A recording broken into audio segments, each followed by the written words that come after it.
Number 16 on my list of favorite Final Fantasy games of all time, and it's Final Fantasy V. This might be the first truly controversial pick here, I think for the reason that a lot of people rightfully would have it much, much higher on their list, especially people who really like to dive into not just a traditional RPG experience, but an RPG gameplay experience and system that really holds up to this day.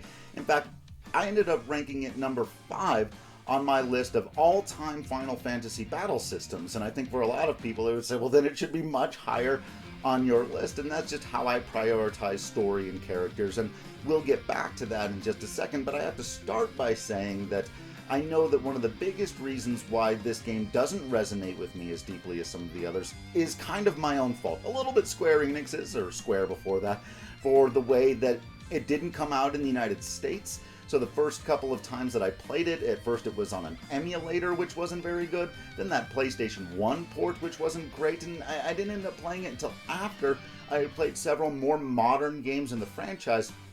And so to me, in a lot of ways, it kind of felt like taking a step backward. I really didn't want to go back to the 2D kind of thing, which is entirely on me, and I'm much more willing to do that now, right? But there was a little bit of a just herky-jerky way of even getting through Final Fantasy V for the first time for me, and I think for a lot of those reasons that's why it didn't resonate as deeply, despite the fact that it's got an incredible gameplay system. In fact, I would probably argue it's the easiest game to recommend to someone from a gameplay standpoint of the first 6 in the franchise, maybe of the first 9. Pretty comfortably, I would say that.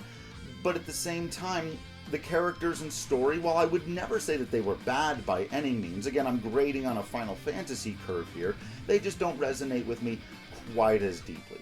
Like any Final Fantasy game, of course, the music is absolutely phenomenal, and Final Fantasy V really does have a truly stupendous soundtrack, and you should listen to it even if you're never going to play the game. But like I said, it's easy to recommend Final Fantasy V. It's a bright and colorful adventure. It does have good characters. It does have a good story, and it's got a great gameplay system. So it might feel like I'm ranking it low, but that's just the high esteem that I hold the games ahead of it at this point now, because Final Fantasy V is truly a phenomenal game. And anybody who tells you that it's one of the most underrated in the series, or that it should be ranked in their own top 5 or your own top 5, if you happen to have the preferences that it fulfills, is 100% correct.